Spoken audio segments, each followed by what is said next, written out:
हरे कृष्णा, राधे राधे। हम सभी साधक श्री चैतन्य महाप्रभु की चरितावली श्रवण कर रहे हैं। प्रसंग है सची माता का सन्यासी पुत्र के प्रति मातृ स्नेह। हे पुत्र, तेरा स्वभाव चंदन से भी अधिक शीतल है। तेरे शास्त्र ज्ञान की संपूर्ण पृथ्वी पर ख्याति हो रही है। इतना कोमल हृदय और ज्ञानी होने पर भी हाय बेटा, तू अपनी वृद्धा माता आदि को परित्याग करके वन के लिए क्यों जा रहा है। पुत्र ही माता की आत्मा है। पुत्र माता के शरीर का एक प्रधान भाग है। पुत्र की संतुष्टि में माता को संतोष होता है। पुत्र की प्रसन्नता से माता को प्रसन्नता होती और पुत्र की तुष्टि में माता स्वयं अपने तन मन की तुष्टि का अनुभव करती है।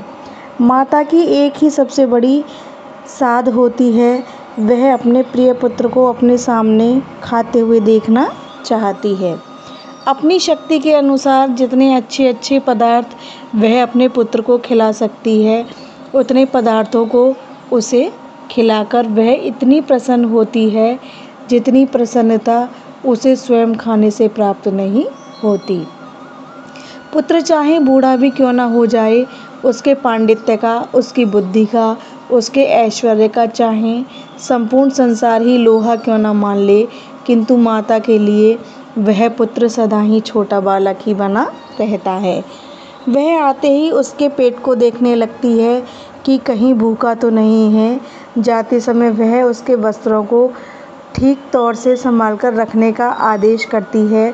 छोटी छोटी बातों को वह इस तरह से बताती है मानो उसे मार्ग के संबंध में कुछ बोध ही न हो। पुत्र के लिए जलपान का सामान बांधना वह नहीं भूलती। इसलिए नीतिकारों ने कहा है, माता समानम न शरीर पोषणम, अर्थात माता के समान शरीर का पोषण करने वाला दूसरा व्यक्ति नहीं है। शची माता ने अपने निमाई को सन्यासी वेश में देखा। यद्यपि अब प्रभु पहले की भांति श्वेत वस्त्र धारण नहीं कर सकते थे। उनके सिर के सुंदर बाल अब सुगंधित तेलों से नहीं सींचे जाते थे। अब वे धातु के पात्रों में भोजन नहीं कर सकते थे। अब उनके लिए एक का ही अन्न खाते रहना निषेध है। तब भी इन बाहरी बातों से क्या होता है, माता के लिए तो उसका पुत्र वही पुराना निमाई ही है।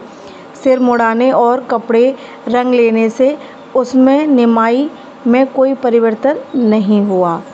माता उसी तरह प्रभु के ऊपर प्यार करती। वह स्वयं अपने हाथों से प्रभु के भोजन के लिए भांति भांति के व्यंजन बनाती। वह प्रभु के स्वभाव से पूर्ण रीत्या परिचित थी। उसे इस बात का भी पता था कि निमाई किन किन पदार्थों को खूब प्रेम पूर्वक खाता है। उन्हीं सब पदार्थों को माता खूब सावधानी के साथ बनाती और अपने हाथ से परोसकर प्रभु को खिलाती।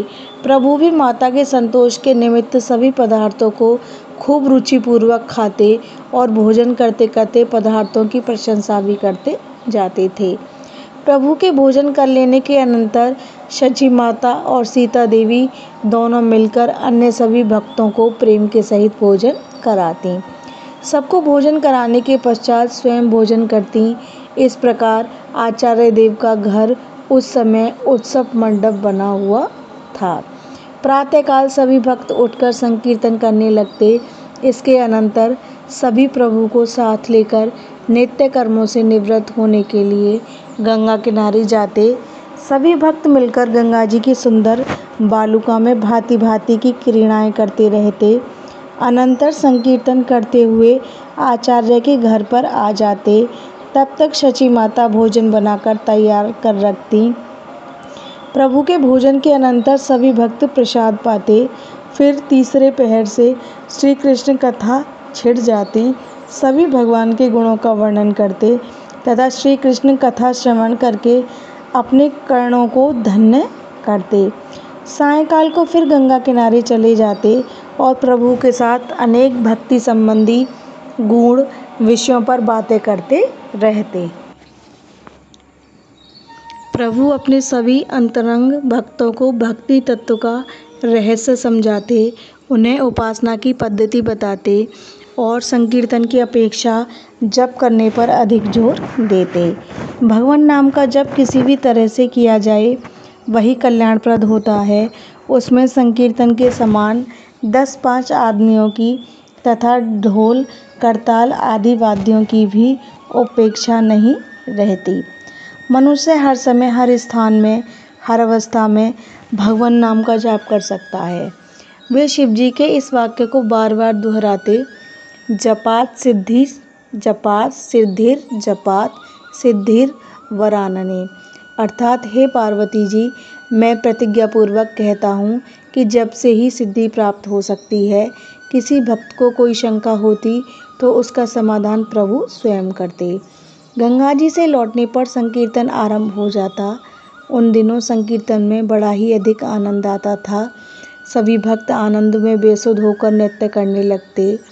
अद्वैताचार्य की प्रसन्नता का ठिकाना नहीं था। वे अपने सौभाग्य की सराहना करते करते अपने आपे को भूल जाते।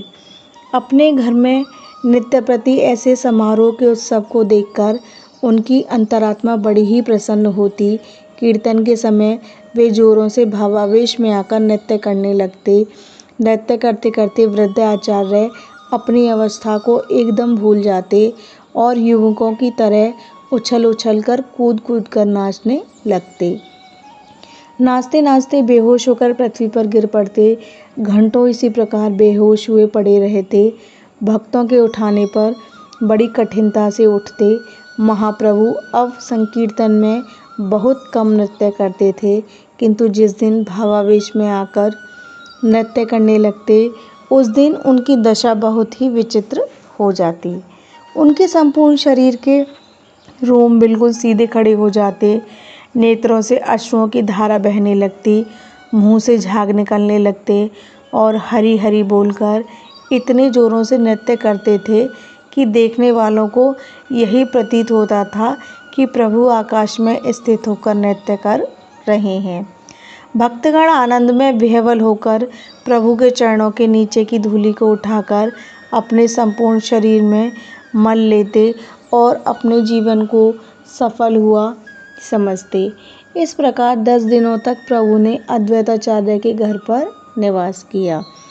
नवद्वीप तथा शांतिपुर के सभी भक्तों की यह इच्छा होती कि प्रभु को एक एक दिन हम भी भिक्षा करावें, किंतु माता उन सब से दीनतापूर्वक कहती, तुम सब मुझ अभागिनी के ऊपर कृपा करो। तुम सब तो जहाँ भी निमाई रहेगा वहीं जाकर इसे भिक्षा कराओगे। मुझ दुखनी को अब न जाने कब ऐसा सौभाग्य प्राप्त होगा। मेरे लिए तो यही समय है। मैं तुम सभी से इस बात की भीख मांगती हूँ कि जब तक निमाई शांतिपुर रहे तब तक वह मेरे ही हाथ का बना हुआ भोजन पावे। अब उसके ऊपर मेरे ही समान तुम सब लोगों का अधिकार है, किंतु मेरी ऐसी ही इच्छा है।